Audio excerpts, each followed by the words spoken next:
ইবাদতকে বরকতময় করেছেন। আমরা তার প্রশংসায় বলি আলহামদুলিল্লাহ। সালাতু ওয়া সালাম প্রিয় নবী মুহাম্মদুর রাসূলুল্লাহ সাল্লাল্লাহু আলাইহি ওয়াসাল্লামের প্রতি, যার মাধ্যমে আল্লাহ আমাদেরকে হেদায়াত দিয়েছেন, যিনি আমাদের মাঝে সর্বশেষ সর্বশ্রেষ্ঠ রাসূল রূপে প্রেরিত হয়েছেন, যার মাধ্যমে আল্লাহ সুবহানাহু ওয়া তাআলা আমাদেরকে সমস্ত উম্মাহ থেকে বেশি সম্মানিত করেছেন। আমরা সে রাসূলের প্রতি সালাত এবং সালাম পাঠ করি। আল্লাহুম্মা সাল্লি ওয়া সাল্লিম ওয়া বারিক আলা নবিয়িকা মুহাম্মদ। যেমনটা আপনারা জানেন যে আজকে হচ্ছে শাবান মাসের 17 তারিখ, আর কিছুদিনের মধ্যেই আমাদের মাঝে রমজান এসে উপস্থিত হবে। পৃথিবীতে যারা বেঁচে আছে, যারা বেঁচে থাকবে, আমরা আল্লাহর কাছে প্রত্যাশা রাখি যে আর কয়েকটা দিন আল্লাহ এই রমজান যেন আমরা আমাদের তকদিরে পাই, সেই তৌফিক আল্লাহ তুমি আমাদেরকে দান করো। আল্লাহুম্মা বাল্লিগনা রমাদান, আল্লাহ আমাদেরকে রমজান মাস পর্যন্ত পৌঁছে দেন। ওয়াফিকনা লাইলাতুল কদর, এবং আমাদেরকে এই বছর লাইলাতুল কদর আমাদের তকদিরে আপনি পাওয়ার তৌফিক দিয়ে দেন। আমিন ইয়া রাব্বাল আলামিন। আমরা যতটা জেনেছি, শাবান মাসের সাথে রাসূলুল্লাহ সাল্লাল্লাহু আলাইহি ওয়াসাল্লাম এর একটি আদর্শ জড়িত। এই মাসটিকে তিনি নফল সিয়ামের জন্য পছন্দ করতেন। কারণ আপনারা জানেন প্রত্যেকটা ইবাদতের মাঝে ফরজ এবং নফল রয়েছে। ফরজ সালাত 5 ওয়াক্ত, তেমনি নফলের জন্য উত্তম সময় হচ্ছে তাহাজ্জুদের সময়, মানে যখন রাতের 1 ভাগ বাকি থাকে। এছাড়া সারাদিনই কিন্তু সুন্নাহ নফল রয়েছে, কিন্তু রাসূলুল্লাহ সাল্লাল্লাহু আলাইহি ওয়াসাল্লাম বা আল্লাহ সুবহানাহু ওয়া তাআলা ওই সময়টাকে বেশি মূল্যায়ন করেছেন। ঠিক তেমনি প্রত্যেক মাসেই সিয়াম রয়েছে, কিছু নফল সিয়াম, আইয়ামে বীজ, সোমবার, বৃহস্পতিবার। এমনিতেও রাসূলুল্লাহ সাল্লাল্লাহু আলাইহি ওয়াসাল্লাম প্রত্যেক মাসে কিছু না কিছু দিন সিয়াম রাখতেন, কিন্তু নফল হিসেবে তিনি শাবান মাসটাকে সবচেয়ে বেশি প্রাধান্য দিতেন এবং তিনি পছন্দ করতেন। এই মর্মে আয়েশা রাদিয়াল্লাহু তাআলা আনহা থেকে যেই হাদিসটি যেই ভাষায় এসেছে, তা ইমাম আহমদ এবং ইবনে খুজাইমা, ইমাম নাসাই, আবু দাউদ প্রমুখ তারা উল্লেখ করেছেন। আয়েশা রাদিয়াল্লাহু তাআলা আনহা তিনি বলতেন, কানা আহাব্বু শুহুরি ইলা রাসূলিল্লাহি সাল্লাল্লাহু আলাইহি ওয়াসাল্লাম আইয়াসুমাহু শাবান সুম্মা ইয়াসিলু বিরমাদান। রাসূলুল্লাহ সাল্লাল্লাহু আলাইহি ওয়াসাল্লাম তিনি পছন্দ করতেন শাবান মাসে সিয়াম রাখতেই থাকবেন, রাখতে রাখতে গিয়ে রমজানে পৌঁছতেন। মানে আমরা হয়তো 2-1টা রাখি, কিন্তু রাসূলুল্লাহ সাল্লাল্লাহু আলাইহি ওয়াসাল্লামের নিকট এটা পছন্দনীয় ছিল, তিনি সিয়াম রাখতে রাখতে রমজানে পৌঁছতেন। আইয়াসিলু বিরমাদান, এভাবে তিনি রমজানে পৌঁছতেন। আবু দাউদে হাদিসটি 2431, ইবনে খুজাইমাতে 2077, নাসাইতে হাদিসটি 2357-তে রয়েছে। তো বলা যায় প্রায় সবকটা দিনই তিনি সিয়াম পালন করতেন। আমি জানি যে ইতিপূর্বে আপনারা হয়তো এই হাদিস শুনেছেন, এবং রাসূলুল্লাহ সাল্লাল্লাহু আলাইহি ওয়াসাল্লাম সম্পর্কে আয়েশা রাদিয়াল্লাহু তাআলা আনহা তিনি বলতেন, কানা ইয়াসুমু শাবানা কুল্লা, কানা ইয়াসুমু শাবানা ইল্লা কালিলা। তিনি শাবান মাসের গুটি কয়েকটা দিন হয়তো ছেড়ে দিতেন ইচ্ছা করে, না হয় তিনি পুরো মাস যেন সিয়াম পালনকারী ছিলেন, এমনটা ছিলেন রাসূলুল্লাহ সাল্লাল্লাহু আলাইহি সাল্লাম। কিন্তু দেখা যাবে এই আমলের সাথে আমাদের তেমন কোনো অংশ নাই। আমরা কয়েকজন ব্যক্তি বলতে পারবো না যে 15, 16, 17 দিন আজকে চলে যাচ্ছে, আমরা কে কয়টা সিয়াম রাখতে পারলাম, কার তকদিরে কতটুকু তৌফিক হয়েছে সেটা সেই ভালো জানে। তবে আমরা বরাবর এই কথাগুলো উল্লেখ করি যাতে করে আপনার সেই বিষয়টা স্মরণে থাকে, এবং যত বেশি কোনো জিনিস নিয়ে চর্চা হবে তখন এটা অন্তরে স্মরণে থাকে, এবং স্মরণে থাকলে তখন আমল করতেও সহজ হবে। কিন্তু মানুষ যখন গাফেল হয়ে যায় তখন একটা জানাশোনা আমল তার হয়ে ওঠে না। যেমন রাসূলুল্লাহ সাল্লাল্লাহু আলাইহি ওয়াসাল্লামের একটা কথা আমি কয়েকদিন ধরে যখনই মনে পড়ে এই কথাটা খুব আশ্চর্য বোধ করি। রাসূলুল্লাহ সাল্লাল্লাহু আলাইহি ওয়াসাল্লাম তিনি বলেছিলেন, এই 5 ওয়াক্ত নামাজের পরে 10 বার করে, 33 বারের কথা বলা হয়নি, মাত্র 10 বার বলছে। 10 বার সুবহানাল্লাহ, 10 বার আলহামদুলিল্লাহ, 10 বার আল্লাহু আকবার, 30 বার। আর বিছানাতে 33 বার করে আল্লাহু আকবার 34 বার, তাহলে 100 বার। আর প্রত্যেক নামাজের পরে 3টা তাসবিহ 30 বার, 5 ওয়াক্তে 150 বার, আর রাত্রে হচ্ছে 100 বার, তাহলে কত? 250 বার। এই 250 বার কেউ যদি তাসবিহগুলো পাঠ করে নামাজের পরে আর বিছানায়, তার 2500 পাপ মাফ, 2500 নেকি মর্যাদা তার উঁচু হবে। কিন্তু রাসূলুল্লাহ সাল্লাল্লাহু আলাইহি সাল্লাম বলেছেন, যার উপরে আমলকারীর সংখ্যা একেবারেই কম, তাসবিহগুলো আমলটা ছোট মানে সহজ, কিন্তু রাসূল বলেছেন যার উপরে আমলকারীর সংখ্যা সব থেকে কম। তো বলছি, ইয়া রাসূলুল্লাহ, কি এমন আমল যেটা এত দামি অথচ আমলকারীর সংখ্যা কম? তখন রাসূলুল্লাহ সাল্লাল্লাহু আলাইহি সাল্লাম এই 2 ওয়াক্তের কথা বলেছেন, যে তাসবিহগুলো 33 বার করে বিছানায় আর 10 বার করে সালাতে যদি কেউ 250 বার পড়ে, তা তার 2500 পাপ মাফ। আর কে আছো যে তোমাদের মধ্যে সারাদিনে 2500 পাপ করো? তার মানে এইভাবে পাপকে মাফ করে দেওয়া হবে। কিন্তু রাসূল বলেছেন, মানুষ এত গাফেল, তখন অধিকাংশ মানুষের দ্বারা এই কাজটা করা হয়ে ওঠে না। বলছে কেন?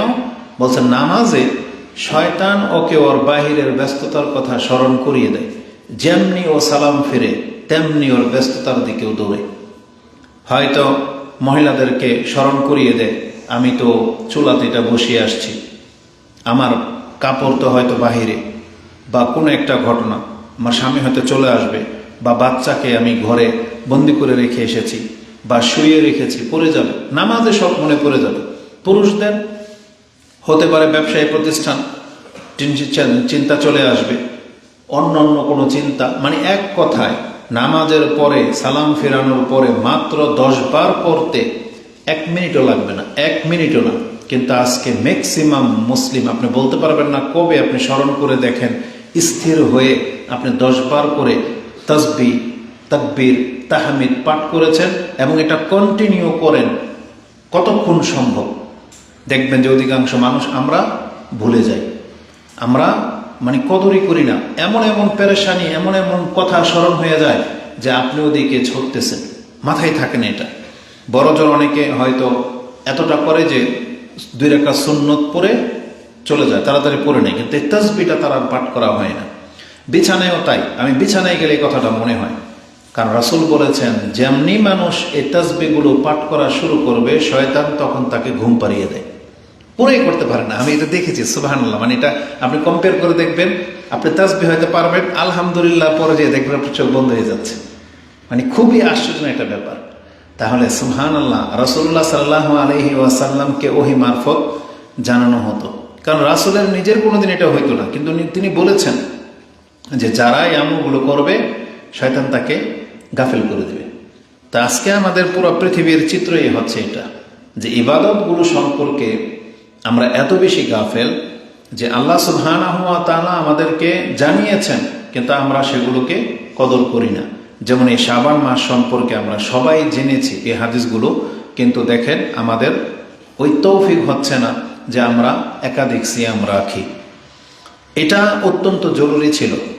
মূলত এটা কেন হয়েছে? ওই দুনিয়ার ব্যস্ততা, গাফিলতি, মানুষ পেরেশান থাকে, ইবাদতের প্রতি তার অনীহা চলে আসছে।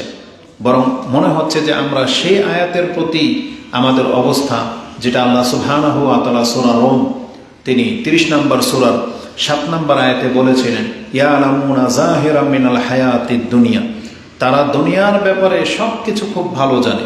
ইয়ালামুনা যাহিরাম মিনাল হায়াতিদ দুনিয়া ওয়া হুম আনিল আখিরাতি হুম গাফিলুন, বরং তারা কেবল গাফেল থাকলে শুধু পরকাল সম্পর্কে তারা গাফেল। আজকে আমাদের পুরো বাংলাদেশের চিত্র এটাই। আপনি দেখেন, নেটে ঢোকেন, খবরাখবর দেখেন, দেখবেন সমস্ত মানুষের একেবারে মুচি থেকে, রাস্তায় পড়ে থাকা ব্যক্তি থেকে, যারা রাস্তায় ঘুমায় তাদের থেকে নিয়ে একেবারে উচ্চপদস্থ ব্যক্তি পর্যন্ত শুধুমাত্র চর্চা একটাই, ইলেকশন। কে ক্ষমতায় জিতবে, কে যাবে, কে কি করলো, কোথায় কি হচ্ছে, এগুলি হচ্ছে তাদের চর্চার বিষয়। অথচ এইভাবে তারা সেমিনার করতেছে, রাতকে রাত, দিনকে দিন, এই প্রান্ত থেকে সেই প্রান্ত। তারা সবাই মুসলিম, কিন্তু মুসলিম জাতি এই আচরণ দেখলে রাস্তাঘাটে যেটা আমরা দেখতে পাই, সবচেয়ে তখন আক্ষেপ লাগে যে আমাদের রাসূল সাল্লাল্লাহু আলাইহি ওয়াসাল্লামের উপরে আল্লাহ রহমত বর্ষণ করুন। তিনি কিছু কমেন্ট করেছিলেন, কিছু দিক নির্দেশনা দিয়ে গিয়েছিলেন। তিনি পুরা মুসলিম জাতির কিছু হক নিয়ে কথা বলেছিলেন, যে হকগুলো তিলে তিলে নষ্ট করা হয়। বরং কেন যেন মনে হয় এটা হিংসা বিদ্বেষ বশত এটা করা হয়, যে রাসূলের হাদিস ঠিক আছে মানলাম না, ইসলামের আইন মানলাম না। মনে হচ্ছে যে মুসলিমরাই জিদ করে আল্লাহর সাথে মনে হয় আইন লঙ্ঘন করার কাজে লিপ্ত। দেখবেন কিছু মানুষ আছে, আপনি একটা কোনো আইন করবেন, ওইটাকে লঙ্ঘন করার মধ্যে মেজাজ তৈরি হয়ে যায়, আমি মানবো না, নেতাগিরি দেখাবে। সরকার ওই রেড সিগন্যাল ক্রস করা যাবে না, কিন্তু কিছু মানুষ হচ্ছে ইচ্ছা করে ক্রস করবে, ওই মেন্টালিটি তৈরি হয়ে যায়। তা কেন যেন আমাদের বাংলাদেশের মুসলিমদের চিন্তার মধ্যে কিভাবে আমি ইসলামের খেলাফ যাব, আল্লাহর আইনের বিরোধিতা করব, সেটাতে তারা লিপ্ত, খেলতামশায় নিয়েছে। রাসূলুল্লাহ সাল্লাল্লাহু আলাইহি ওয়াসাল্লাম তিনি রাস্তার হক সম্পর্কে বলেছিলেন, কেউ রাস্তা যদি সংকীর্ণতা, রাস্তা নিয়ে যদি কোনো ভেজাল লাগে, তাহলে রাস্তা হবে 7 হাত। কয় হাত? 7 হাত। এটা একটা ফয়সালা, কোনো রাস্তা যদি সমাধান না আসে, তাহলে 7 হাত তোমরা রেখে নিবা, রেখে তারপর আল্লাহ রাস্তা ছেড়ে দিয়ে তারপর যা খুশি করো। তাহলে রাসূল 7 হাতের কথা বলেছেন। রাসূল বলেছেন, বলছি ইয়া রাসূলুল্লাহ আমরা তো রাস্তায় বসি। তখন রাসূলুল্লাহ সাল্লাল্লাহু আলাইহি ওয়াসাল্লাম বলেছেন, যদি রাস্তায় বসতে হয় তাহলে রাস্তায় কিনারায় বসতে হবে, রাস্তার কিনারায় বসতে হবে। আর চোখ তুলে এদিক সেদিক তাকানো যাবে না, নত হয়ে বসতে হবে। কেউ সালাম দিলে সালামের জবাব নিতে হবে।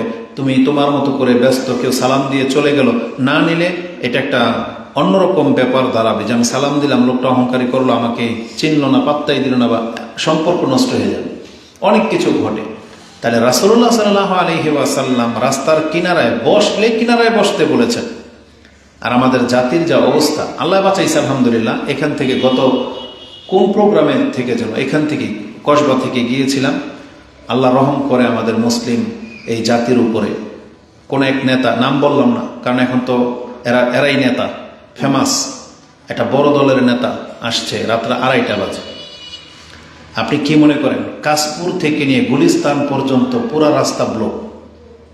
কাশপুর থেকে নিয়ে যারা মাপতে পারেন সীমানাটা কতটুকু হবে, এই রাজপথ, চিটাগাংয়ের এটা হচ্ছে হাইওয়ে, রাজপথ, জীবনের কত কিছু এই রাস্তার সাথে জড়িত।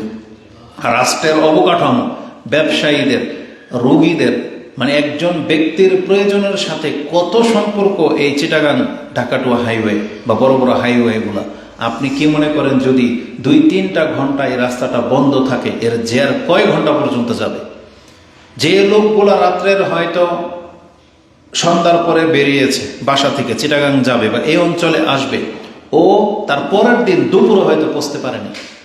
রেজাল্টটা এটা, বুঝেন? অথচ কিচ্ছু ছিল না, একটা খোলা ময়দানে একটা মাহফিল, ওনাদের বৈঠক, ওনাদের কি যেন বলে এগুলাকে,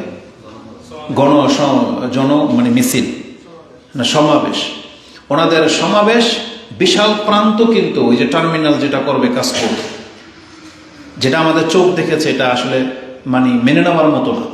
ওনার গাড়িটাকে মাঝ পথের উপরে বা পাতালো করে দিয়ে হাইওয়ের উপরে রেখে সিদ্ধান্ত নেওয়ার কোনো প্রয়োজন ছিল না। সেখানে সমস্ত ডিফেন্সের লোকেরাই ছিল, কিন্তু রাজপথের উপরে গাড়িটাকে, বাসটাকে দাঁড় করিয়ে দিয়ে তারা সিদ্ধান্ত নিচ্ছে ঢুকবে কি ঢুকবে না। আর ওদিক দিয়ে পুরা রাস্তা কিন্তু ব্লক, কয়েক ঘন্টা এইভাবে রেখেছে। একবার ভেবেছিলাম লাইভে আসি, আবার ভাবলাম যে না, এই জাতিকে তো আল্লাহ দেখে, উপর থেকে দেখে। আর আল্লাহ তো বলেই দিয়েছেন, ওয়ালা তাহসাবান্নাল্লাহা গাফিলান আম্মা ইয়ামালুয যালিমুন, জালেমরা কি করে তোমরা ভাইবো না যে আল্লাহ তাদের থেকে গাফেল। এই জন্য তবে আফসোস লাগলো, আজকে যদি এই জায়গায় আমি হইতাম, আজকে যদি জায়গায় আপনি হইতেন, যে আপনার অ্যাম্বুলেন্স, আপনার সবচাইতে কাছের একটা রোগী দরফর করতেছে, মরে যাবে, আটকে আছে ঘন্টার পর ঘন্টা, আপনার একটা ইমার্জেন্সি কোনো একটা মাল সাপ্লাই দিতে হবে, পচে যাবে, না হয় নষ্ট হয়ে যাবে, যদি এমন কোনো ব্যাপার থাকে, ওই ব্যক্তির কষ্টটা, এই আর্তনাদটা এদের উপরে কিভাবে লাগবে আপনি বলেন তো?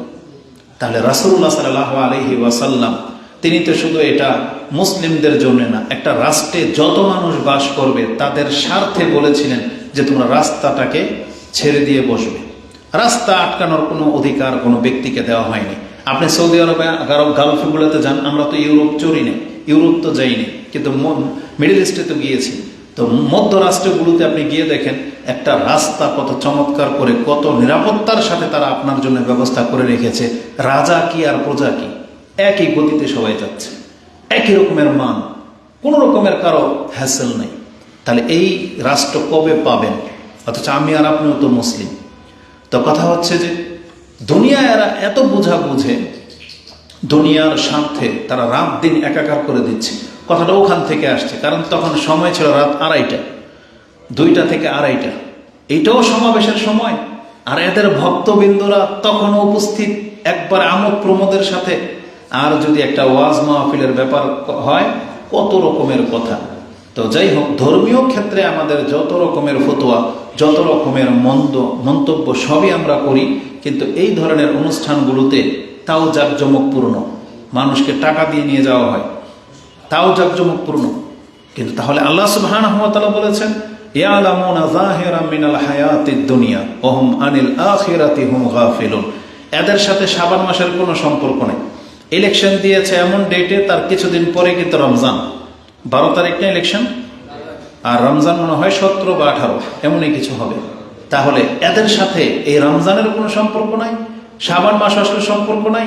কি হচ্ছে না হচ্ছে মানে ধর্মীয় কোনো বিধানের সাথে, এই যে এখন জুমার ওয়াক্ত, এদের সাথে এটার কোনো সম্পর্ক নাই। ম্যাক্সিমাম লোক যারা যেই কাজ করে এখন পর্যন্ত সে তার প্রতিষ্ঠানই আছে।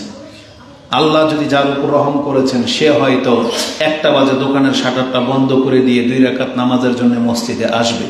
কিন্তু আল্লাহ সুবহানাহু ওয়া তাআলা স্পেশাল ভাবে জুমার দিনের নাম নিয়ে আল্লাহ সুবহানাহু ওয়া তাআলা উল্লেখ করেছিলেন, ইয়া আইয়ুহাল্লাযীনা আমানু ইযা নুদিয়া লিস-সালাতি মিন ইয়াউমিল জুমআতি ফাসআউ ইলা যিকরিল্লাহি ওয়া যারুল বাই।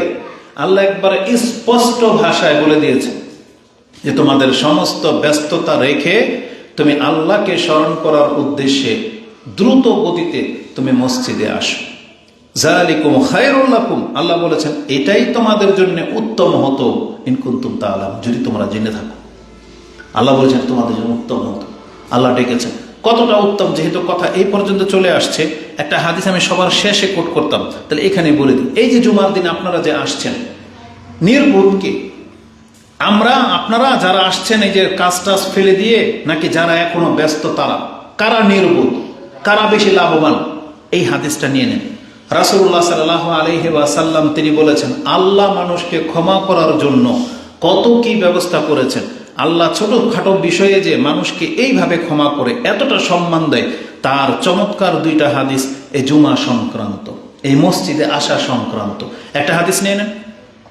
আন আবি হুরায়রা ক্বালা ক্বালা রাসূলুল্লাহ সাল্লাল্লাহু আলাইহি ওয়াসাল্লাম মান তাওয়াদ্দা ফাহসানাল উদুয়া সুম্মা আতাল জুমআ, যেই ব্যক্তি ওযু করলো, কিন্তু ওযুটা করবে উত্তম রূপে, উত্তম রূপে ওযু করলো, সুম্মা আতাল জুমআ, জুমাতে উপস্থিত হলো, ফাস্তামা, এই খুতবা শুনলো, ওয়ানসাতা, চুপ থাকলো, কথা বললো না। ওই যে বাচ্চাগুলা এই 4টাকে 4 জায়গায় দেন, এদিকে আসো, ওঠো ওঠো ওঠো, এদিকে আসো, এই যে সামনে সামনে, এই দ্বিতীয় কথা একেবারে সামনে, ওখানে বসো, ওখানে ওখানে ওখানে ওখানে, হ্যাঁ, 4টা 4 জায়গায়। জুমার দিন আসলে কথা বলতে হয় না। কি করতে হয় না? কথা বলতে হয় না। কি করতে হয় তাহলে? কথা শুনতে হয়, খুতবা শুনতে হয়। মনে থাকবে? কথা শুনতে হয়।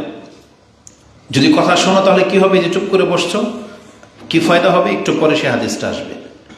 রাসূলুল্লাহ সাল্লাল্লাহু আলাইহি ওয়াসাল্লাম তিনি বলেন, যেই ব্যক্তি উত্তম রূপে ওযু করে মসজিদে জুমাতে আসবে, তারপরে ফাস্তামা, সে কথা শুনবে, ওয়ানসাতা, এবং চুপ থাকবে, এই ধরনের ব্যক্তিদের সাথে কি আচরণ করা হয়? গুফিরা লাহু মা বাইনাহু ওয়া বাইনাল জুমআতি ওয়া জিয়াদাতু সালাসাতি আইয়াম, এই ব্যক্তিকে আল্লাহ এক জুমা থেকে আগামী জুমা পর্যন্ত অতিরিক্ত আরো 3 দিন বেশি আল্লাহ ক্ষমা করে দেন। তার মানে 10 দিনের জন্য আপনি ক্ষমা পেয়ে যাবেন। 10 দিন। কেন? এক জুমা থেকে আরেক জুমা, আবার আল্লাহর পক্ষ থেকে আরো 3 দিন বেশি। কেন? কারণ আল্লাহ যখন কাউকে কিছু দেয় 10 গুণ দেয়। এখানে আল্লাহ সুবহানাহু ওয়া তাআলা 10 নিজের পক্ষ থেকে আরো 3 দিন বাড়িয়ে দিয়ে 10 দিনের জন্য ক্ষমা করে দেওয়া হয়। জিয়াদাতু সালাসাতি আইয়াম ওমা মাসাল হাসা ফাকাদ লাগা। কিন্তু রাসূল বলেছেন, যেই ব্যক্তি বসে বসে যে কঙ্কর ধরলো, তাহলে সেই ব্যক্তি কি করলো? লাগু কাজ করলো। লাগু মানে নিরর্থক, অনর্থক কাজ। তা লাগু মানিয়ে যেটা ওরা করতেছিল, বসে বসে গ্রিল ধরে আছে, বসে বসে কি যেন একটা টোকাচ্ছে। এখন তো এখানে হাসা মানে কঙ্কর নাই, টাইলস করে দেওয়া হয়েছে। এখন মানুষ কিভাবে লাগু কাজ করে? বসে বসে এরকম করবে, বসে বসে নখ চিমটাবে বা খুঁটবে, পায়ের চামড়া তোলে, অথবা উদাসীন বা কোনো কিছু। এগুলো হচ্ছে মানে এমন কিছু কাজ যেগুলো নিরর্থকের অন্তর্ভুক্ত, লাগু। তো যেই ব্যক্তি লাগু করবে সেই ব্যক্তির এই নেকি পাবে না। যদি এই কথাটা এই হাদিসে নাই, এর চাইতো আরো নেকির কথা যে হাদিসে আছে সেখানে লাগু কথাটা আছে, সেটাও এখানে আছে। ইমাম মুসলিম হাদিস কোট করেছেন 1873। তাহলে বলেন তো, জুমার দিনে যেই ব্যক্তি ওযু করে জুমাতে আসলো এবং খুতবা শুনলো বসে, এটা তো মূল, চুপ থাকলো, এখানে নামাজের কথা কিন্তু নাই। বলা হয়েছে খুতবা মনোযোগ সহকারে শুনলো এবং চুপ থাকলো, এই ব্যক্তিকে 10 দিনের জন্য ক্ষমা করে দেওয়া হয়। হাদিস মুসলিমে। দ্বিতীয় আরেক হাদিস, আন আউস ইবনে আউস قال سمعت رسول الله صلى الله عليه وسلم يقول من غسل يوم الجمعة واغتسل। যে নিজে গোসল করলো, এবং হাদিসের তরজমা করা হয়েছে যে অন্যকে গোসল করালো, মানে পরিবারকে, স্ত্রীকে, যাদের স্ত্রী আছে তার সাথে মানে আপনি সহবাস করলেন, তার উপরে গোসল ফরজ হইল, আপনার উপরে গোসল ফরজ হইল। ওয়াগতাসাল সুম্মা বাক্কারা আও ইবতাগার ওয়াবতাকারা, যে সে খুব তাড়াহুড়া করে বা খুব সকাল সকাল মসজিদে আসলো। ওয়ামাশা ওয়াদানা, সে হেঁটে আসলো। যারা এই আশেপাশের বাড়িওয়ালাগুলো, আপনারা যারা আছেন, আপনারা কত মর্যাদাপূর্ণ যে মসজিদে হেঁটে আসলেন। আর ওয়াদানা মিনাল ইমাম, এই যে যারা কাছে বসছেন, যারা আগে আগে মানে যারা যত আগে বেরোতো ততই তো কাছে বসে, তাই না? ওয়াদানা মিনাল ইমাম ওয়াস্তামা, এই যে মনোযোগ সহকারে যারা খুতবা শোনেন আগে ভাগে এসে। ওয়ানসাতা, এখানেও চুপ থাকার কথা আছে। ওয়ানসাতা ওয়ালাম ইয়ালগু, আর সে কোনো লাগু কাজ করলো না। ওই কথাটা এই যেখানে আছে, যে বলেছে মাসাল হাসা, ওটা হচ্ছে ব্যাখ্যা। লাগুর ব্যাখ্যা কি? অনর্থক, নিরর্থক কাজে লিপ্ত থাকা, এটা হচ্ছে লাগু। আর রাসূল বলেছেন যে লাগু কোনো কাজ করলো না, ওয়ালাম ইয়ালগু, কাতাবাল্লাহু লাহু বিকুল্লি খুতওয়াতিন ইয়াখতুহা, সে বাসা থেকে মসজিদ পর্যন্ত যত কদম লেগে এসেছিল, তার প্রত্যেক এক কদমে যখনই পাটা ফেলেছেন, ওই এক কদমের মান কি জানেন? বলা হয়েছে আল্লাহ তার আমলনামার মধ্যে লিখে দেন ইয়াখতুহা আমালা হাসানাতিন, 1 বছরের নেকি, সিয়ামাহা ওয়া কিয়ামাহা, মানে 1 বছর লাগাতার কোনো ব্যক্তি যদি কিয়াম করে, মানে রাতের তাহাজ্জুদ পড়ে, এবং 1 বছর লাগাতার যদি কেউ সিয়াম পালন করে, যে নেকিগুলো অর্জন করে, আল্লাহ একটা জুমার খুতবায় আসা মুসাল্লির 1 কদমের মধ্যে রেখে দেন। এবার বলেন তো এই হাদিস কোথায় আছে? এই হাদিস নাসাইতে আছে 1381, সাহিহ ইবনে হিব্বানে 2781-তে রয়েছে।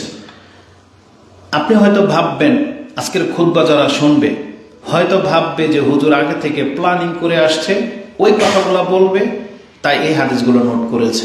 আমি নিজেও আশ্চর্য হয়ে যাচ্ছি যে আজকের ওই কথার সাথে এই হাদিসগুলো আমি নিয়েছি অন্য অর্থে, কিন্তু এখানে বলার মতো একটা সুযোগ হয়ে গেছে। কারণ কথা তো আমরা বানিয়ে নিয়ে আসি না। মেম্বরে যখন দাঁড়াই তখন নোট আকারে অনেক কথা বলি, আবার অনেক কথা নোট ছাড়া বলি, কিন্তু আজকে আমার টাইমিং এর সাথে মিলে নাই যে ওই কথাগুলো বলবো, বিদায় এই হাদিস দুইটা আমি আপনার কাছে বললাম। কিন্তু এটা আমার নোটের মধ্যে ছিল, আজকের এমনিতে বলতাম। এটা পয়েন্টটা কি ছিল? পয়েন্টটা ছিল যে আল্লাহ যে আমাদেরকে ক্ষমা করতে চান, তিনি ক্ষমার যে কত সহজ ব্যবস্থা রেখেছেন, ওইটাকে উল্লেখ করতে গিয়ে আজকে এই 2টা হাদিস নোট করেছিলাম। কিন্তু কথা কোথা থেকে কোথায় আসছে, যে আজকে যারা তাহলে জুমার খুতবায় আসে না, যারা ব্যস্ততা দেখাচ্ছে, এটাকে কদর করতেছে না। এবার আপনি বলেন, আল্লাহ যে বলেছেন যে তারা যদি আসতো লাকানা খাইরাল লাহুম, এটা তাদের জন্য উত্তম হতো যদি তারা জানতো। তার মানে জানে তো সবাই, কিন্তু এটা গ্রহণ করেনি।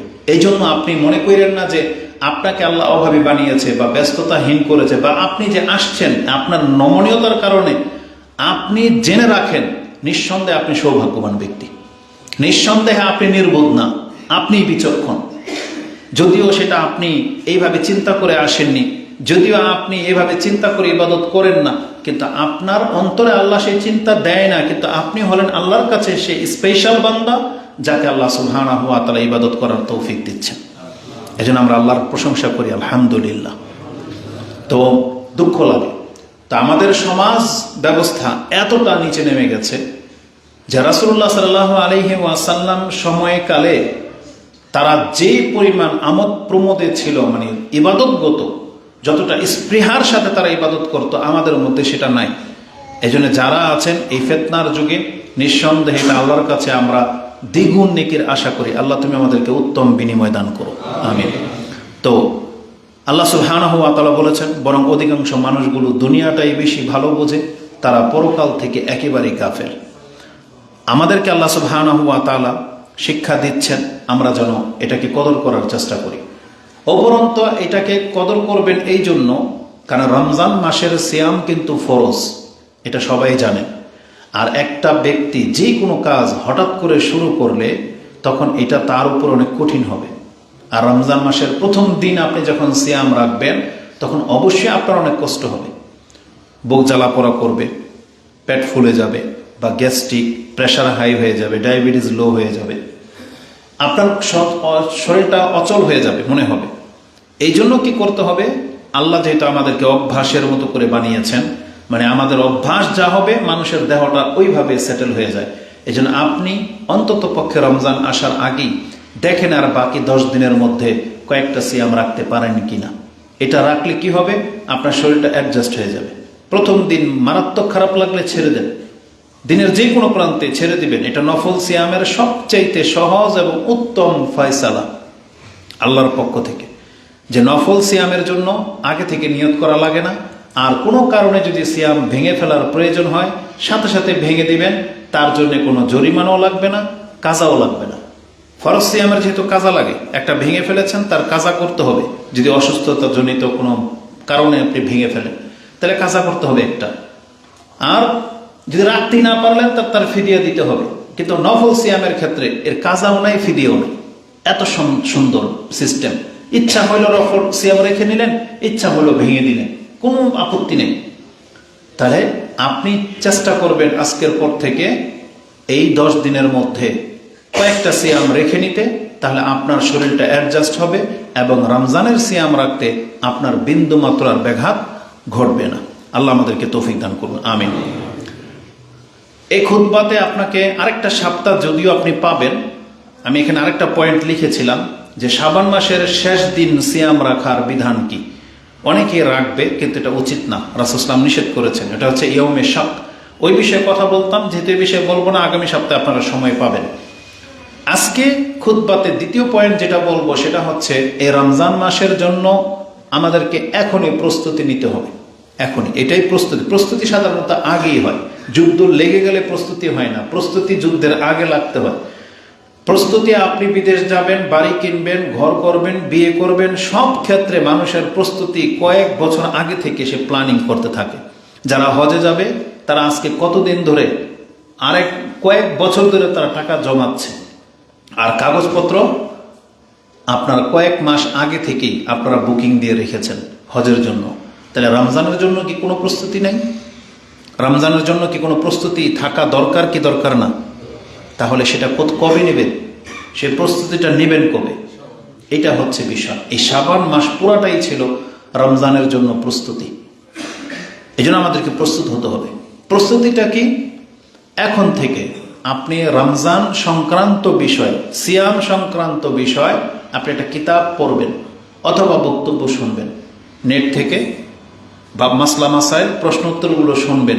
কারণ 1 বছর ঘুরে রমজান আসছে, এটাই স্বাভাবিক যে আমরা অনেক কিছু ভুলে গেছি।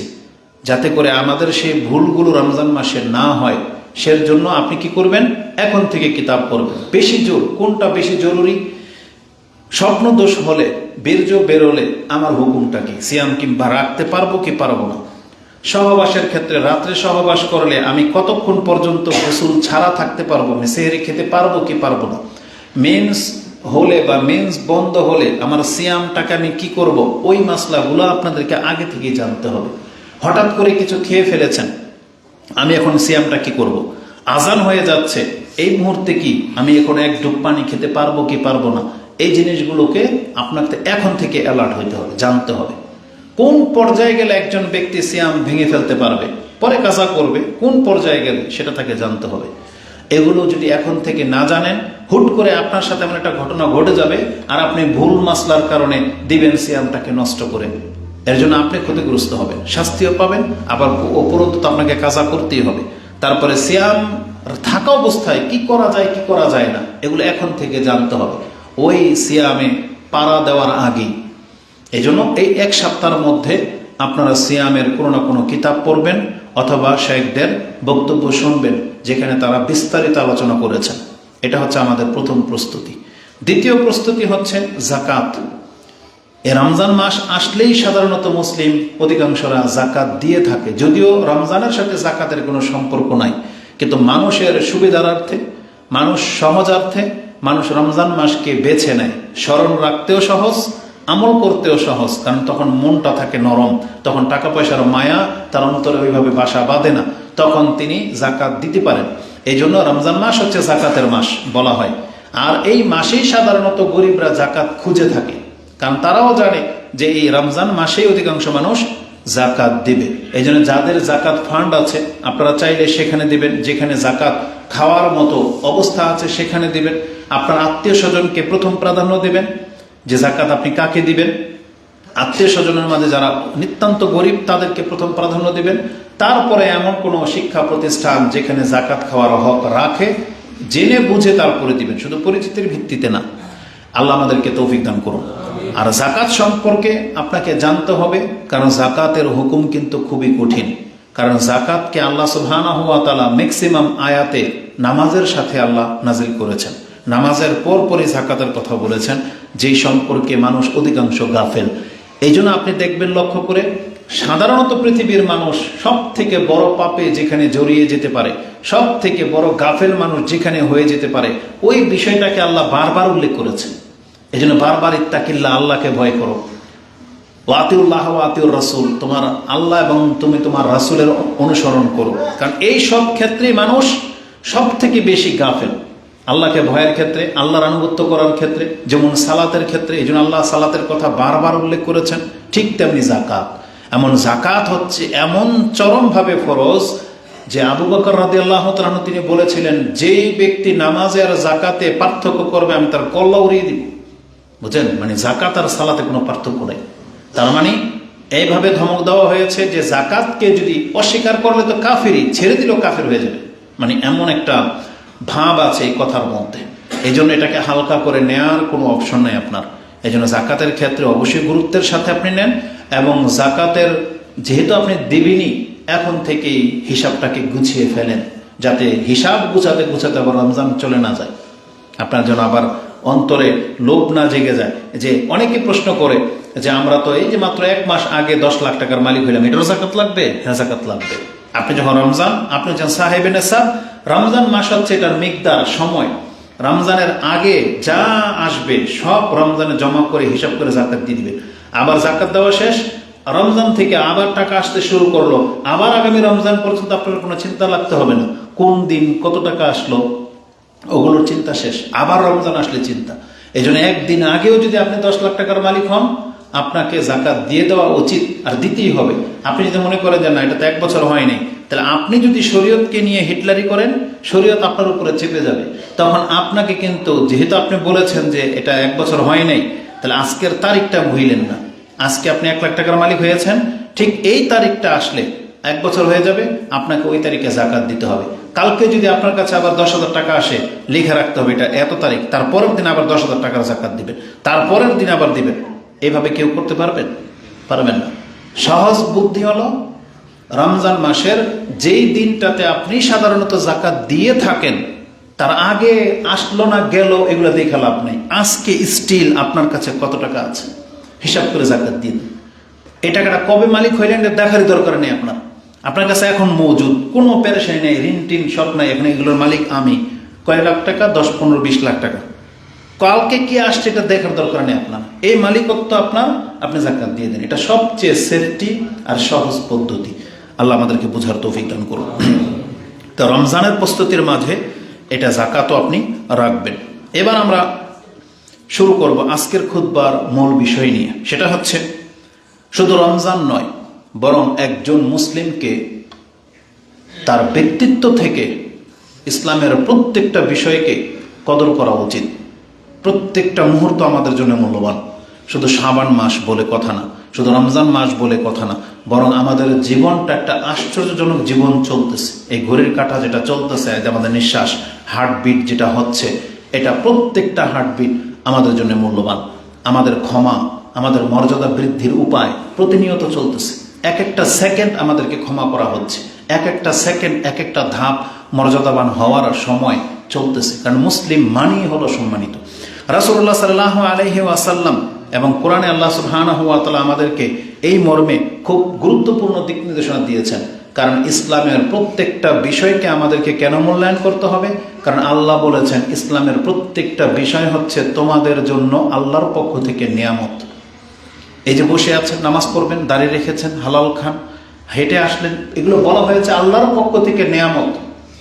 মানে দেখেন, জমির নিচে থেকে একটা ধাতু উঠল, শক্ত ভারী কিছু। এটা লোহাও হইতে পারে, তামাও হইতে পারে, দস্তাও হইতে পারে, কোনো পাথর হইতে পারে, স্বর্ণ হীরা সবই হইতে পারে, হইতে পারে না? আল্লাহ সুবহানাহু ওয়া তাআলা ওই ধাতুটাকে কোনোটাকে স্বর্ণের মান দিয়েছেন, যেটাকে আমি আর আপনি স্বর্ণ হিসেবে চিনি। কোনোটাকে লোহা বানিয়েছেন, লোহার মান আপনি দিয়ে থাকেন, অ্যালুমিনিয়াম। কোনোটাকে আপনি পিতল মান দিয়েছেন, অথচ পিতল আর স্বর্ণের কালার একই, কিন্তু আপনি চিনেন বিদায় পিতলের চাইতে স্বর্ণের মূল্য আপনার কাছে বেশি। তাহলে আল্লাহ যেহেতু নিজেই এই ধাতুর সৃষ্টিকারী, আর নিজেই যখন মান সেট আপ করেছেন, এটার মান এই, এটার মান এই, এবং আপনিও মেনে নিয়েছেন, ঠিক জেনে নেন এই পৃথিবীতে আল্লাহ মানুষ সৃষ্টি করেছেন, কিন্তু আল্লাহ সুবহানাহু ওয়া তাআলা সব মানুষকে একরকম মূল্যায়ন করেননি। আল্লাহ সুবহানাহু ওয়া তাআলা এই মানুষগুলোর মধ্য থেকে সব থেকে শ্রেষ্ঠ করেছেন মুসলিমদেরকে। যেভাবে ধাতুকে পৃথক করা হয়েছে স্বর্ণ থেকে, ঠিক মানুষের মধ্য থেকে পৃথক করা হয়েছে মুসলিমদেরকে। আর মুসলিমদের মাঝে আল্লাহ আরো বেশি গ্রেড দিয়েছেন যারা শক্তিশালী মুমিন, যাদের ঈমান দুর্বল না, যখন তখন পাপ করে ফেলে তারা না, যারা আল্লাহর বান্দা, আল্লাহর হালাল হারাম মেনে চলে, তাদেরকে আল্লাহ সবচেয়ে বেশি মূল্যায়ন করেছেন। তাদেরকে আবার আল্লাহ মুসলিম বলেন নাই, তাদেরকে আল্লাহ আবার মুত্তাকি বলেছেন। আপনি বিষয়টা ভাবেন, প্রত্যেকটা শব্দের সাথে এক একটা গুণ জড়িত, এক একটা মান জড়িত। আর আল্লাহ বলেন না এই কথা জান্নাত আমি মুসলিমদের জন্য সৃষ্টি করেছি, মূলত মুসলিমরাই জান্নাতে যাবে। কিন্তু আল্লাহ যখন অফার করেছেন, আল্লাহ বলেছেন এটা তো তোমরা যাবা, কিন্তু আমি বানিয়েছি মূলত মুত্তাকিদের জন্য। বুঝেন, আল্লাহ বলেছেন একটা মুত্তাকিদের জন্য বানিয়েছি, উইদ্দাত লিল মুত্তাকিন। যেমন আল্লাহ সুবহানাহু ওয়া তাআলা সূরা আলে ইমরান শুরুতে যে আয়াতটা আমি পাঠ করেছিলাম, তাতে আল্লাহ বলেছেন ওয়াসারিউ ইলা মাগফিরাতিন মির রাব্বিকুম ওয়া জান্নাতিন আরদুহাস সামাওয়াতু ওয়াল আরদ। তোমরা আল্লাহর ক্ষমা এবং জান্নাতের দিকে দৌড় দাও, ওইটা পাওয়ার জন্য তাড়াহুড়া করো, দুনিয়া পাওয়ার জন্য না। কিন্তু আমরা আল্লাহ সুবহানাহু ওয়া তাআলার এই কথার কোনো কদর করিনি। আল্লাহ বলেছেন এই জান্নাত তো আমি প্রস্তুত করেছি উইদ্দাত লিল মুত্তাকিন, মুত্তাকিদের জন্য।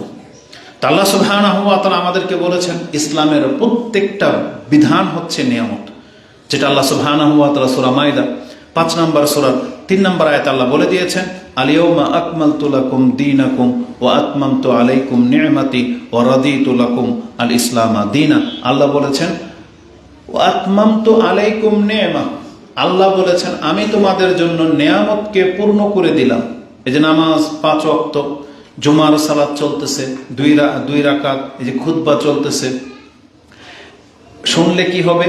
ওই যে আপনাকে আগে বলে দিয়েছি 10 দিনের জন্য মাফ, আর প্রত্যেক এক কদমে 1 বছরের এবং নেকি, 1 বছরের সিয়াম এবং কিয়ামের নেকি। হজে গেলে জান্নাত দিবে আল্লাহ আপনাকে, নামাজ পড়লে তাদেরকে আল্লাহ সুউচ্চ জান্নাত দেবে এবং আল্লাহকে তারা দেখতে পাবে।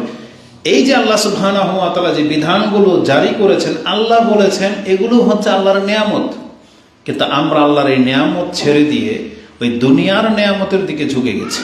এটা হচ্ছে দুনিয়ার নিয়ামত। আর যে নিয়ামত ইসলাম, সেটা হচ্ছে পরকালের নিয়ামত। এর বিনিময়ে পরকালে আপনি নিয়ামত ভোগ করতে পারবেন। এটাই হচ্ছে পার্থক্য, যেটা অধিকাংশ মানুষ বোঝে না। তা আমাদের উচিত আমাদের ধর্মের বিধানগুলোকে মূল্যায়ন করা, কারণ মুসলিমের জীবনটাই হচ্ছে আশ্চর্যজনক। রাসূলুল্লাহ সাল্লাল্লাহু আলাইহি সাল্লাম বলেছেন, একজন মুসলিমের জীবন এত আশ্চর্যজনক, যদি সে ইসলাম পালনকারী ব্যক্তি মুসলিম হয়, তাহলে তার প্রত্যেকটা কদম, প্রত্যেকটা নিঃশ্বাস, তার সাথে ঘটে যাওয়া সব কিছুর সাথে আল্লাহ নেকির ব্যবস্থা রেখেছেন এবং পাপ মাফ করে দেওয়ার ব্যবস্থা রেখেছেন। প্রত্যেকটা ইবাদতের মধ্যে দুইটা গুণ আছে। আপনি নামাজ পড়বেন, তিনটা জিনিস হবে আপনার সাথে। এক, মর্যাদা বৃদ্ধি পাবে, নেকি জমা হবে, আর পাপ কি হবে? ঝরে যাবে। ওযু করবেন, তিনটা জিনিস। রাসূলের উপরে সালাত সালাম পড়বেন, তিনটা জিনিস। মর্যাদা বৃদ্ধি পাবে আপনার, নেকি বাড়বে, আর পাপ ঝরে যাবে। প্রত্যেকটা ইবাদতের সাথে জড়িত। এমনকি মুসলিমের বিপদ আপদ, দুঃখ কষ্ট, লস লাভ ক্ষতি সবকিছুর অন্তর্ভুক্ত। এটা খুব আশ্চর্যজনক। এটা খুবই আশ্চর্যজনক যে একটা কাফেরও ব্যথা পায়, একটা মুসলিমও ব্যথা পায়। দুই দল যখন যুদ্ধ লাগে, কাফেরও মরে, মুসলিমও মরে, কিন্তু এই দুই ব্যক্তির মাঝে আকাশ পাতাল ব্যবধান। ও মরলে জাহান্নামে যাবে, এ মরলে জান্নাতে যাবে। কারণ ও আসছে কার পক্ষ থেকে? আল্লাহর পক্ষ থেকে। আর ও হয়েছে আল্লাহর শত্রু, শত্রুর রূপ নিয়ে আসছে। এই জন্য ও মরলো একই ময়দান, একই রক্ত ঝরবে, একই রূপ, অথচ দেখেন দুইজনের হুকুম ভিন্ন, শুধু নিয়তের কারণে। শুধু নিয়তের কারণে আমলটা ও মুসলিম হয়ে আসছে আর কাফের। এই জমিনে একটা মুসলিম গাছ লাগায়, কত কাফের গাছ লাগায়, কিন্তু একটা মুসলিমের গাছের ফল যতগুলা ঝরবে, যতগুলো ধরে, সবই হচ্ছে সাদাকা, সব সাদাকা। তার মানে মুসলিমের জীবনটা আশ্চর্যজনক। একটা কাফেরও ব্যথা পায়, একটা মুসলিমের ব্যথা পায়, কিন্তু একটা মুসলিমের প্রত্যেকটা আঘাত, সেটা তরবারির হোক অথবা একটা কাটার আঘাত হোক, এটার বিনিময়ে আল্লাহ তার মর্যাদাকে উঁচু করে, এটার বিনিময়ে আল্লাহ তার পাপটাকে মাফ করে। এই মর্মে যে হাদিসগুলো আসছে তার একটা হচ্ছে আন রাসূলুল্লাহ সাল্লাল্লাহু আলাইহি ওয়াসাল্লাম, আবু হুরায়রা রাদিয়াল্লাহু তাআলা তিনি বলেন, ক্বালা রাসূলুল্লাহ সাল্লাল্লাহু আলাইহি ওয়াসাল্লাম, মা ইউসিবুল মুসলিম মিন নাসাবিন আও ওয়াসাবিন আও হাম্মিন ওয়ালা হাম্মিন ওয়ালা দার ওয়া ওয়াসাবিন ওয়ালা হাম্মিন ওয়ালা হুজনিন ওয়ালা আযান ওয়ালা গাম্মিন হাত্তা শাওকা ইউশাকুহা। একজন মুসলিম যে কোনো বিপদ আপদে পতিত হোক, রোগ সংক্রান্ত কোনো বিষয়, হাম্মিন মারাদ মানে যে কোনো অসুস্থতা, ওয়াসাবিন সেটা হচ্ছে আপনার ওয়ালা হাম্মিন চিন্তা, হুজন এটাও চিন্তা দুঃখ কষ্ট, ওয়ালা আজান যে কোনো কষ্ট যেটা তার আঘাত লাগে। হাম আর হুজন হচ্ছে দুই রকম। একটা হচ্ছে ভবিষ্যতের চিন্তা, যে আমার পরবর্তীতে কি হবে, আমি কি পেরেশানিতে পড়ে যাব কিনা, ঋণগ্রস্ত হয়ে যাব কিনা, আমার সংসার কিভাবে চলবে, আগামীতে আমি কিভাবে টিকবো, এটা হচ্ছে আগামীর চিন্তা। আরেকটা হচ্ছে পেছনে কি করে আসছেন সেই চিন্তা, এত ঋণের বোঝা, এত পাপ হয়ে গেছে, অমুক তুমুক কত কিছু কষ্ট, পেরেশানি। এই দুইটা, এমনকি ওয়ালা আজান যে কোনো কষ্ট তাকে আঘাত করুক না কেন, ওয়ালা গাম্মিন এবং যে কোনো দুশ্চিন্তা, এবং বলা হয়েছে হাত্তা শাওকা যদি একটা কাঁটাও লেগে যায়, ইউশাকুহা যেটা তার গায়ে লেগে যায়, রাসূল বলেছেন ইল্লা কাফফারাল্লাহু বিহা মিন খাতায়াহু, এই একটা খোঁচার কারণে ওই মাপের তার পাপ ঝরে যায়। এটা ইমাম বুখারী কোট করেছেন। মুসলিমের ভাষাটা হলো আয়েশা রাদিয়াল্লাহু তাআলা তিনি বলেন, মা ইউসিবুল মুসলিমা মিন শাওকা মিন শাওকাতিন মানে একটা কাঁটা লেগে যায়, ফামা ফাওকাহা কাঁটার চাইতেও হালকা যদি কোনো খোঁচা কোনো মুসলিমের গায়ে লাগে, তার মানে কাঁটার চাইতে হালকা খোঁচা মশায় কামড় দেবো, কাঁটার চাইতে হালকা না, এটা কিন্তু ব্যথা পান কিনা? তাহলে ব্যথা তো লাগে, কখনো কখনো ব্যথা অনুভব হয় না, যে মশায় কামড় দিলেন আপনি মারেন কিভাবে থাপ্পড় দিই, তাহলে এটা কাঁটার চাইতে হালকা, কিন্তু এটাও একটা খোঁচা যেন মুসলিমের গায়ে লাগে। ফামা ফাওকাহা বলা হয় যে তার চাইতে হালকা কোনো খোঁচা যদি কোনো মুসলিমের গায়ে লাগে, এর বিনিময় কি হয়? ইল্লা ফাকানা খায়রাল্লাহু ওয়া ইন আসাবাতহু, এটা কানা হাত্তা আনহু হাত্তা আনহু বিহা খাতিয়াতান, আল্লাহ এর বিনিময়ে তার পাপটাকে মাফ করে দেন। আর অপর বর্ণনায় আসছে কুফিরা বিহা মিন খাতায়াহু, আরেকটা বর্ণনা আসছে ইল্লা রাফাহুল্লাহু বিহা দারাজাত, তাহলে এর বিনিময়ে আল্লাহ তার একটা দারাজাত উঁচু করেন এবং তার একটা পাপকে আল্লাহ মাফ করে দেন। এটা ইমাম মুসলিম কোট করেছেন, যেটা আপনি 6455-তে পেয়ে যাবেন, তিরমিজিতে 965-তে রয়েছে। তার মানে একটা মুসলিমের জীবনের প্রত্যেকটা ইবাদত, প্রত্যেকটা বাক্য তার মুখ থেকে যে উচ্চারণ হয় সুবহানাল্লাহ, আলহামদুলিল্লাহ, লা ইলাহা ইল্লাল্লাহ, এই বাক্যগুলো এগুলো সবই তার মর্যাদাকে উঁচু করে, তার গুনাহ খাতাকে মাফ করে এবং তার নেকি বৃদ্ধি পায়। আর নেকির মান কি বলছে? মিজানের পাল্লা ভরে যাবে। আমরা সেদিকে যাব না, তাহলে অনেক লম্বা হয়ে যাবে আজকের বক্তব্য। তো আমি যেটা দেখাতে চেয়েছি, একটা মুসলিমের জীবন খুবই আশ্চর্যজনক। ইসলাম পুরোটাই হচ্ছে নেয়ামত, যে যতটুকু ইসলাম পালন করতেছেন সে ততটা নেয়ামতের মাঝে আছেন। আল্লাহ যেন আমাদেরকে কথাগুলো বোঝার তৌফিক দান করে। যদি আমি আল্লাহ সুবহানাহু ওয়া তাআলার কথাই বলি, তাহলে এক কথায় আল্লাহ যেটা বলেছেন, ওয়া ইন তাউদ্দু নি'মাতাল্লাহি লা তুহসুহা, তোমরা যদি আল্লাহর অনুগ্রহগুলোকে গণনা করতে থাকো, তোমাদের উপরে আল্লাহ কি অনুগ্রহ করেছেন, লা তুহসুহা, তাহলে তুমি গুণে কোনোদিন শেষ করতে পারবে না। এটা আল্লাহ আমাদেরকে জানিয়েছেন, যেটা আপনি সূরা ইব্রাহিম 7 নম্বর আয়াতে আপনি পেয়ে যাবেন। ওয়াইন না, ওইটা আপনি পাবেন ওয়াইস্তাআযান, এটা শুকরিয়া আদায়ের আয়াত, ওটা আপনি পাবেন সূরা নাহলে পাবেন।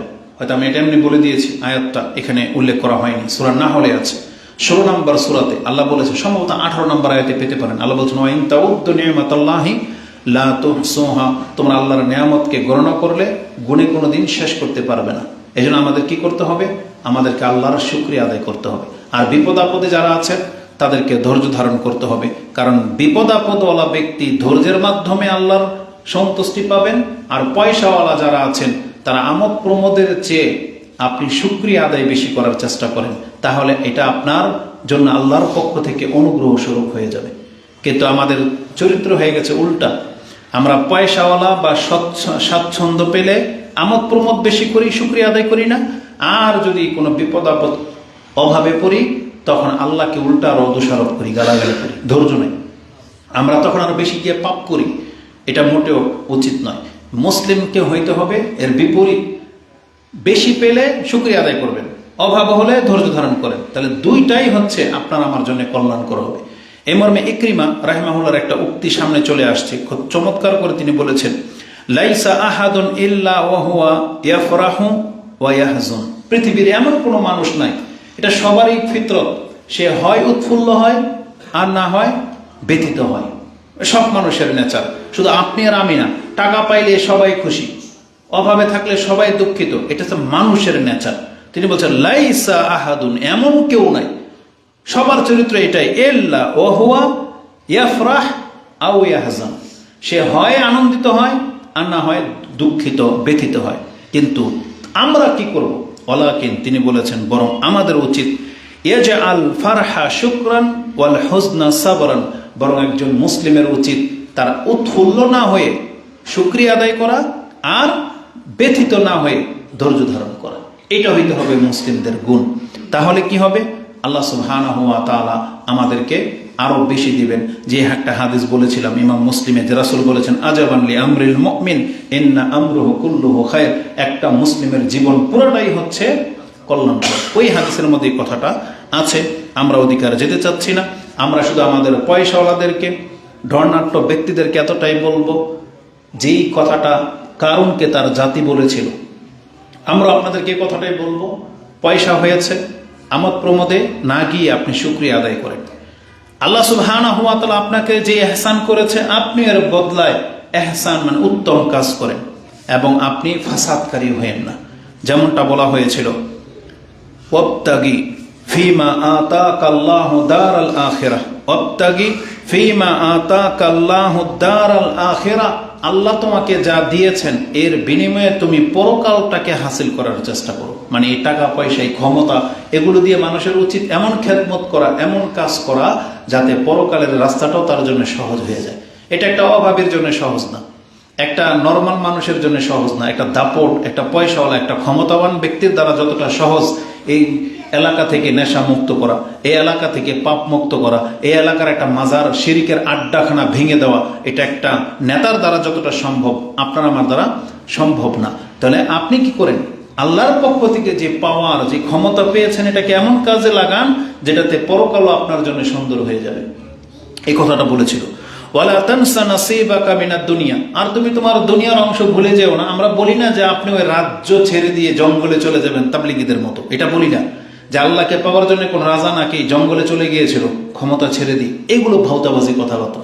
আপনাকে আপনার রাজ্য ছাড়তে বলা হয়নি, আপনি আপনার সম্পদ নিয়েই থাকেন, ভুলে যায়েন না। ওয়ালা তানসা নাসিবাকা মিনাদ দুনিয়া, তবে ওয়াহসিন কামা আহসানাল্লাহু ইলাইক, আল্লাহ আপনার উপরে যেমন এহসান করেছেন আপনি এর এহসানের বদলায় এহসান করার চেষ্টা করেন। কারণ আল্লাহ সুবহানাহু ওয়া তাআলা সূরা রহমানের মধ্যে কিন্তু এটা বলেছেন যে ফামা জাযাউল ইহসানি ইল্লাল ইহসান, এহসানের বদলায় এহসান ছাড়া আর উত্তম বিকল্প আর কি হইতে পারে।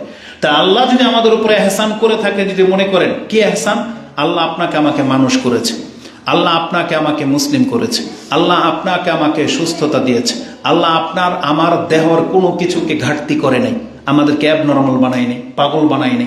আল্লাহ আমাদেরকে ওই যে আপাহিজ বলে না, মানে কি বলে এদেরকে, বিকলাঙ্গ বা কোনো একটা সাইট, আল্লাহ আপনাকে আমাকে হিজড়া বানায়নি, এটা কি এহসান নয়? আল্লাহ আপনাকে আমাকে সমাজের উল্লেখযোগ্য ব্যক্তি বানিয়েছে, আপনি রাস্তায় তো ঘুমান না, খাটেই তো ঘুমান। আল্লাহ আপনাকে আমাকে খাবার খাওয়ার তৌফিক দিয়েছে, আল্লাহ আপনাকে আমাকে হেদায়াত দিয়েছে, আল্লাহ আপনাকে আমাকে ফিতনার যুগে তার মসজিদে আসার তৌফিক দিয়েছে, আল্লাহ আপনাকে আমাকে বোধ শক্তি দিয়েছে। আপনি আর আমি তো বাছুরের পূজারি না, আমি আর আপনি তো বট গাছকে দেবতা মনে করি না। তাহলে আল্লাহ আপনাকে আমাকে তো এহসান করেছে, তাহলে এবার আপনি আল্লাহর এহসান করেন। ফামা জাযাউল ইহসানি ইল্লাল ইহসান, আল্লাহ বলবে আমি তো তোমাকে এত কিছু করেছিলাম, তুমি এর বদলায় আমার জন্য কি করেছো? আল্লাহু ফি আনফুসিকুম খায়রা, তোমরা দেখিয়ে দাও এবার যে আমাদের অন্তরেও কল্যাণ আছে, এটা আল্লাহকে দেখানোর সময় এসেছে। আল্লাহ যেটা আমাদের উপর এত কিছু করেছে, তাহলে আল্লাহ সুবহানাহু ওয়া তাআলা বলেছেন ওয়াহসিন কামা আহসানাল্লাহু ইলাইক ওয়ালা তাবগাল ফাসাদা ফিদ দুনিয়া ওয়ালা তাবগি আল ফাসাদা ফিদ দুনিয়া, তুমি দুনিয়ার মধ্যে ফাসাদকারী হয়েও না। ইন্নাল্লাহা লা ইউহিব্বুল মুফসিদিন, কারণ আল্লাহ কিন্তু ফাসাদকারীদেরকে ভালোবাসেন না। এই উপদেশগুলো দিয়েছিল কারণ কি তারা জাতি। এই উপদেশটা আজকে আমাদের সবার জন্য, আমার জন্য, আপনাদের জন্য। আল্লাহ আমাদেরকে বোঝার এবং সে অনুযায়ী আমল করার তৌফিক দান করুন। আকুলু লিকাউলি হাযা আস্তাগফিরুল্লাহ লি ওয়া লাকুম ওয়া লিসাইরিল মুসলিমিন ফাস্তাগফিরু ইন্নাহু হুয়াল গফুরুর রহিম।